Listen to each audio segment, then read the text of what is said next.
तो आज हम पढ़ने वाले हैं क्लास 10th का चैप्टर नंबर 4 समांतर श्रेणी एरिथमेटिक प्रोग्रेशन। तो इसमें हम अभी प्रश्नावली 1 में पढ़ रहे हैं और उसमें प्रश्न 12 तक आप लोगों का कंप्लीट हो गया था। तो आज हम प्रश्न देखने वाले हैं आपका प्रश्न नंबर 14, यही ना, प्रश्न 14। अब आप लोग, मैं प्रश्न यहाँ नहीं नोट कर रहा हूँ भाई, आप लोग अपने बुक से देखना, ठीक है ना। प्रश्न क्या है, तो प्रश्न है आपका, किसी समांतर श्रेणी का 12वां पद, यानी कि वो बोल क्या रहा है 12वां पद, यानी कि क्या मैं इसको a+11d लिखूंगा, क्या होगा यही 12वां पद। वास्तव में ये निकलता कैसे, nवें पद के सूत्र से, a+n-1d, यही है ना। और n की जगह क्या रखना है 12, तो a+12-1 और d, तो a+12 में से एक जाएगा 11d, तो ये कौन सा पद दिया है 12। तो आपको अब हर बार इतना करने की आवश्यकता नहीं है, सीधा अगर 12वां पद बोल रहे तो a+11d लिखोगे तो चलेगा, क्या चलेगा ना। चलिए तो ध्यान से देखना फिर प्रश्न में। तो यहाँ लिखा है किसी समांतर श्रेणी का 12वां पद उसके 5वें पद से 14 अधिक है और दोनों पदों का योग 36 है, तो इस श्रेणी का mवां पद ज्ञात कीजिए। तो सबसे पहले देखो ना, तो हमें इसमें प्रथम पद दिया और नहीं सर्वांतर, तो दोनों को पहले मान ले। तो मान लेना, माना श्रेणी का प्रथम पद a तथा सर्वांतर क्या है d, ठीक है ना भाई, इतना मान लिए ना, समझ में आ गया ना। एक मिनट, हाँ चलिए। तो माना श्रेणी का प्रथम पद a तथा सर्वांतर d है। अब प्रश्न में बोला है आपको, प्रश्न में क्या बोला है कि 12वां पद, ठीक है ना भाई। अब प्रश्न के अनुसार लिखेंगे, प्रश्नानुसार 12वां पद, तो पहले 12वां पद निकालो। तो 12वां पद को क्या ऐसे लिखूंगा मैं, a12, चलेगा ना। और 12वां पद यानी कि a+11d, ठीक है। और कौन सा पद बोला है 5वें पद, तो 5वें पद के लिए क्या a5 लिखेंगे, तो a+4d। ये चीज समझ में आया, ठीक है ना भाई। अब आपको प्रश्न में बोला है, ठीक है ना भाई, यहां से लिख लेते हैं पहले प्रश्नानुसार करके, कि जो आपका 12वां पद है, ये 12वां पद उसके 5वें पद से कितना अधिक है, 14 अधिक है। तो लिखते हैं फिर 12वां पद, ये रहा आपका 12वां पद, उसके 5वें पद से a+4d, इसके 5वें पद से कितना अधिक है 14 अधिक है। क्या ये चीज समझ में आ रहा है आप लोगों को, आया समझ में। अब चलिए, तो यहां से देखो a और dd को एक साइड ले आते हैं, तो इनको इधर ला रहा हूं, 14 को इधर छोड़ रहा हूं, तो ये a+11d अपनी जगह है, ये वाला ध्यान से देखते जाना एक एक लाइन। इसको पक्षांतर करेंगे, a आएगा माइनस में, ये भी आएगा माइनस में, और इधर क्या बच गया 14। देखो ये प्लस ये माइनस कैंसिल हो गया। अच्छा, ये प्लस ये माइनस घटेगा, 11 में से 4 जाएगा, कितना आएगा 7d, और इधर आ गया 14। यहां से मैं d का मान अगर निकालूं तो 7 क्या भाग में आएगा, क्या इधर गुणा में, इधर किस में आएगा भाग में। 7 से कितने बार कटेगा 2 बार, तो d का मान कितना निकल गया। और अभी आपको और क्या चीज चाहिए, a का मान। तो a का मान कैसे निकलेगा बता सकते हो, a का मान कैसे निकालोगे, चलो बताओ a का मान कैसे निकालोगे।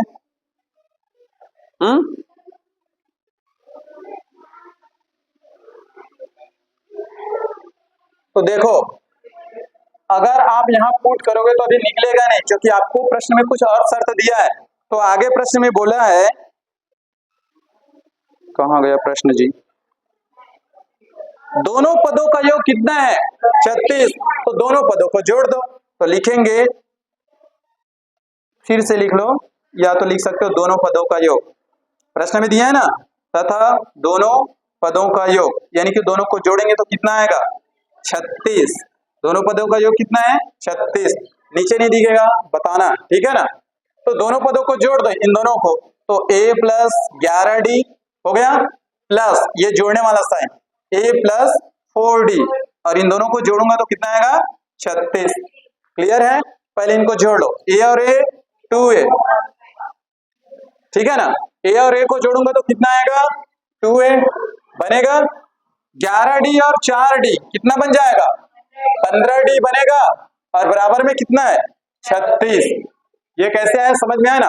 आपको प्रश्न में और बोला है कि दोनों पदों को जोड़ेंगे तो कितना आता है 36, ये आपका दोनों पद था, जोड़ दिया। अब चलो 2a को तो रहने दो, a ही का तो मान निकालना है 15। d की जगह मैं क्या लिख सकता हूँ, 2 लिख सकता हूँ, d की जगह 2 लिख दो, 2 कितना हो जाएगा तो फिर 2a प्लस 15 दूनी 30 और ये 36। अब 30 को पक्षांतर कर दो तो प्लस में तो किस में चला जाएगा, माइनस में। 36 माइनस 30 तो 36 में 30 जाएगा तो कितना बचेगा। अगर यहां से मैं a का मान निकालूं तो कितना निकल के आएगा, 6/2। तो 2 से कटेगा कितने बार में, 3 बार में। तो a का मान कितना निकल गया। अब आपको कोई भी पद पूछे, a का मान है a का और d का, आप जितना भी पद बोले आप निकाल सकते हो। तो आपको बोला है इसलिए mवां पद पूछा है कि नहीं पूछा है। और mवां पद के लिए सूत्र क्या बनेगा, देखो a plus n minus 1d इतना होता है, इतना होता है नहीं भाई। तो mवां पद बोला है तो इसकी जगह क्या रखेंगे, m। जैसे मान लो अगर मैं चौथा पद बोलता तो इसकी जगह 4 रखता कि नहीं रखता, पूरी मिला के a प्लस 3d आता ना। तो mवां पद बोला है तो m की जगह n की जगह क्या रखेंगे, m रखेंगे। अब मान को रखो, a का मान कितना है 3, m का मान नहीं मालूम -1 उसी को तो निकालना है, d का मान कितना है 2। पहले इस 2 को इसके साथ गुणा करो क्योंकि इनके बीच गुणा का संबंध है, करो गुणा। 2 का m के साथ 2m माइनस 2 का 2 3 और ये 2 प्लस माइनस है घटेगा, कितना बचेगा 1। तो इधर क्या बचा 2m और वो प्लस का 1 क्योंकि 3 बड़ा है, ठीक है ना भाई। तो ये आपका mवां पद निकल गया, ये आपका आंसर है, देख लीजिए। अब पहले बता दो कहीं पर अगर समझ में नहीं आया होगा तो बताओ, आया समझ में, a का मान कैसे नहीं, हाँ कहां से समझाना है, शुरू से बताओ। चलो ठीक है फिर से देख लो, आपको प्रश्न में दिया था कि 12वें पद और 5वें पद, जो 12वां पद है वो 5वें पद से कितना अधिक था, 14 अधिक था। तो पहले तो आपको 12वां पद और 11वां पद चाहिए, समझ में आ रहा है नहीं भाई। आपको 12वां पद और 11वां पद चाहिए और आपको उसके लिए प्रथम पद और सर्वांतर भी चाहिए होता है। तो हमने क्या किया, मान लिया मानस श्रेणी का प्रथम पद a और सर्वांतर क्या है d। अब आपको बोला 12वां पद, तो 12वां पद मतलब a प्लस 11d कैसे लिखे समझ में आया ना। उसी प्रकार 5वां पद तो a पर a प्लस 4d। अब प्रश्न के अनुसार, प्रश्न में बोला था कि 12वां पद दिख रहा है ना, 12वां पद उसके 5वें पद से 14 अधिक है, तो 5वें पद से देखो 14 अधिक कर दिए। अब इसको क्या किया हूं, जो सेम संख्या था मतलब राशि वाला था a और d वाला, उसको एक साइड ले गया और संख्या इधर है तो ये प्लस में था दोनों माइनस में गया, a और a क्या हो गया कैंसिल, प्लस माइनस है, ये प्लस ये माइनस घटेगा प्लस माइनस, 11 में से 4 जाएगा कितना बचेगा 7, तो 7d और ये 14। अगर मैं d का मान निकालूं तो 7 गुणा में है, पक्षांतर करूंगा तो भाग में आएगा, तो 14/7 7 से घटेगा 2 बार। अभी सिर्फ हमको d का मान निकाला है, अभी तो हमको a का मान चाहिए। किसी भी पद के लिए आपको 2 चीज चाहिए, एक तो प्रथम पद और सर्वांतर। अब प्रश्न में आपको और दिया था कि दोनों पदों का योग कितना है 36, तो ये तो आपके पास 2 पद है ना भाई। अब दोनों पदों को जोड़ दिए, ये देखो जोड़ने के बाद तो सेम वाला जुड़ेगा, a और a 2a और 11d और 4d कितना हो जाएगा 15d और बराबर में कितना है 36। अब d का मान आप यहाँ पर रख सकते हो, d का मान हमारे पास है ना 2, तो d का मान रख दो यहाँ से 2, 15 दूनी कितना होगा 30, ये प्लस में था पक्षांतर करूंगा तो माइनस में आएगा, तो 36 में 30 जाएगा 6।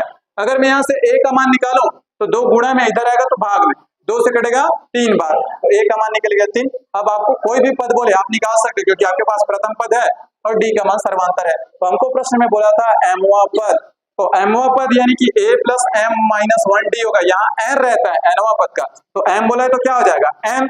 अब a की जगह 3, m माइनस 1, d की जगह 2, तो इस 2 का पहले गुणा करना है, 2m माइनस का 2 1 के साथ गुणा होगा तो 2 ही आएगा।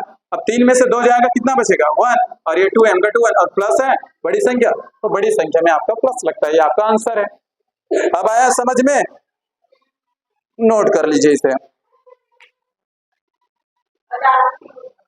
चलिए अगला प्रश्न देखिए, अब आपका प्रश्न नंबर 17, इसमें लिखे हैं 3 अंकों वाली कितनी संख्याएं 3 से विभाज्य है, 3 अंकों वाली कितनी संख्याएं 3 से विभाज्य है। तो पहले मुझे यह बताओ 3 अंक की संख्या कहां से स्टार्ट होता है 100, यहीं से होता है ना, उसके बाद 101, उसके बाद 102 और अंतिम कहां तक जाएगा 999।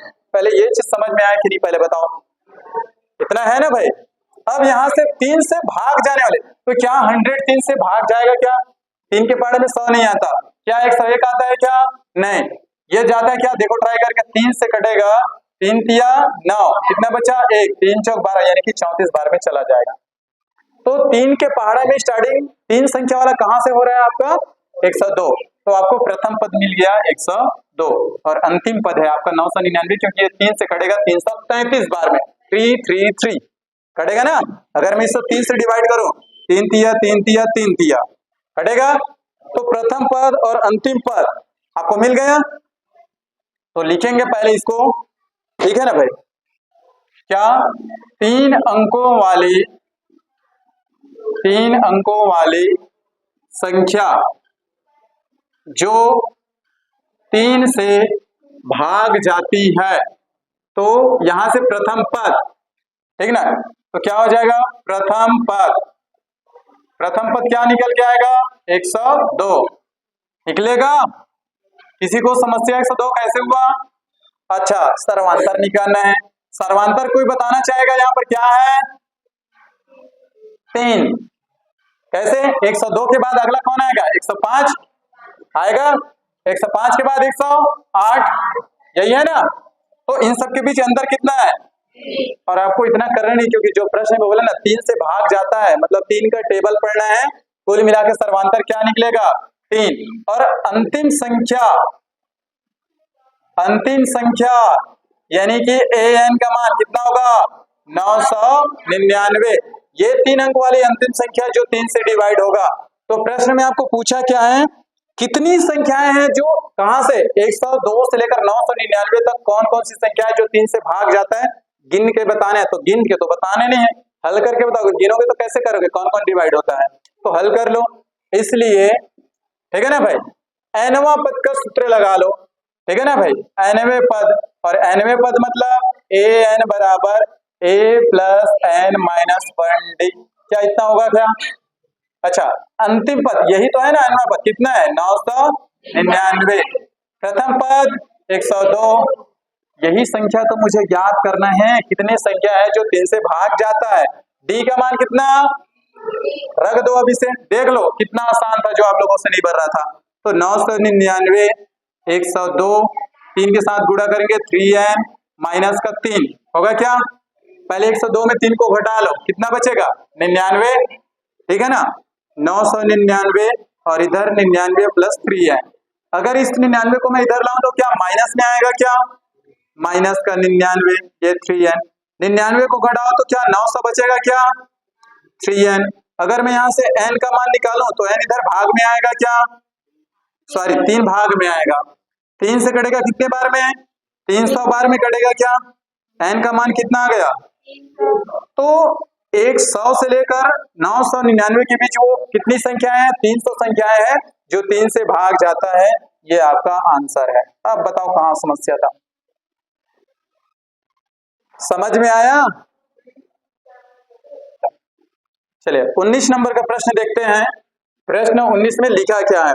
इसमें लिखा है एक समांतर श्रेणी का पीवां पद 1/q और क्यूवां पद 1/p है, तो सिद्ध कीजिए कि श्रेणी का पी क्यूवें पद का मान 1 है। आपको प्रूव करके दिखाना है कि पी क्यूवें पद का मान क्या है 1 है। अब इस प्रश्न में ना तो आपको प्रथम पद दिया है और ना ही सर्वांतर, तो उसको क्या करेंगे मान लेंगे। तो ध्यान से देखना, माना प्रथम पद ए, ध्यान से देखना भाई, प्रथम पद ए तथा सर्वांतर क्या है डी है। इतना समझ में आ गया ना? अब आगे ध्यान से देखना। अब प्रश्न में बोले श्रेणी का पीवां पद, ठीक है ना, प्रश्नानुसार चलते हैं। आप प्रश्नानुसार पीवां पद बोला यानी कि क्या मैं उसको ए पी लिखूंगा? क्या एनवां पद बोलता था तो ए एन लिखते थे, समझ में आ रहा है ना। और पीवां पद आपको कितना दिया है 1/q, ये दिया है कि नहीं पहले देख लो, दिया है। अब पीवें पद को क्या मैं ऐसे लिख सकता हूं a plus P minus 1d।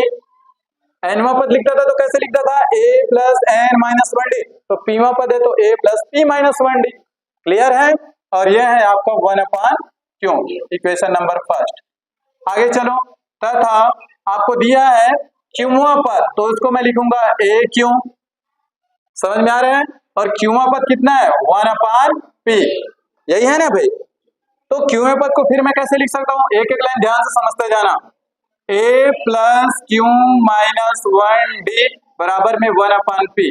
क्या यहां तक समझ में आ गया? पहले मुझे बताओ, समझ में आ गया ना? अब देखो हमको a का मान और d का मान निकालना है, तो समीकरण 1 में समीकरण 2 को घटाने पर, ठीक है ना भाई, तो लिख दो समीकरण 1 माइनस 2 से, इसका मतलब समझ में आ रहा है ना? समीकरण 1 में 2 को घटा दो तो क्या बनेगा? a plus P minus 1d, ये हो गया। घटाऊंगा ये उसका साइन, इसको घटाओ, a प्लस, ठीक है ना, q माइनस 1 और ये d, ये ब्रैकेट में रहेगा क्योंकि एक से ज्यादा संख्या है। इधर चलो 1/q माइनस 1/p, इतना हो गया, समझ में आया? क्लियर है यहाँ तक? अब चलो ध्यान से देखना, इस माइनस को अंदर ले जाते हैं, तो ये हो जाएगा a प्लस पी माइनस 1 और ये d माइनस a, और ये क्या बनेगा? माइनस q माइनस 1 और ये d, ये प्लस माइनस कैंसिल हो गया ना? यहां से d कॉमन निकाल दो, क्या दोनों में है, तो इधर क्या बचेगा? p माइनस 1, ठीक है ना भाई, इधर क्या बचा? p माइनस 1, और ये माइनस जब अंदर गुणा होगा तो माइनस q और माइनस प्लस 1 और ये d देखो बाहर निकल गया, दोनों में d था, d बाहर निकाल दिया। ध्यान से देखना, इधर क्या बचा? p माइनस 1, ये माइनस q और माइनस प्लस 1। आगे चलो इसको हल करते हैं, क्रिया गुणा करो, इसका इसके साथ p माइनस q का 1 के साथ q, और नीचे का क्या बनेगा? p q बनेगा। चलिए तो नीचे तो लिखना पड़ेगा अभी एक बार, p माइनस q और ये p q। अब देखो यहाँ से -1 प्लस 1 कैंसिल हो गया, इधर क्या बचा? p माइनस q और ये d और p माइनस q अपान p q। यहां तक समझ में आ गया ना? अगर मैं d का मान निकालूं, ठीक है ना, तो ये गुणा में है, इधर आएगा भाग में जाएगा, तो d का मान अगर मैं निकालूं तो कितना है? इधर p माइनस q हो गया, और नीचे में आपका क्या है? p q, और ये गुणा में इधर आएगा तो भाग में होगा p माइनस q, ऊपर p माइनस q नीचे p माइनस q, दोनों कैंसिल हो जाएगा, तो ऊपर क्या बचा? 1/p/q। तो d का मान निकल के आया अभी हमारे पास 1/p/q। अब मुझे a का मान निकालना है, तो इस d के मान को चाहे समीकरण 1 में रखो, समीकरण 2 में रखो, कहीं पे भी रखो, आपको क्या निकल के आ जाएगा? a का मान। तो लिखेंगे d के मान को समीकरण 1 में रखने पर, आप जिसमें भी रखो आंसर a का मान निकल के आ जाएगा, तो समीकरण 1 में रखने पर, तो जहां d दिख रहा है वहां पर 1/p/q लिखना है। यहां तक समझ में आया कैसे हुआ? ध्यान से देखते बच जाइएगा, d दिख रहा है वहां पर रखो 1/p/q, तो ये हो जाएगा a प्लस p माइनस 1, और d की जगह क्या लिखना है? 1/p/q, और इधर है 1/q, ठीक है, ये इसके साथ पूरा गुणा में है, ठीक है ना? अगर उसको उधर ले जाएंगे, ध्यान से देखना, a प्लस, इसको पहले एक बार गुणा कर देता हूँ, p माइनस 1 और नीचे का आपका p/q, और इधर है 1/q। समझ में आ गया?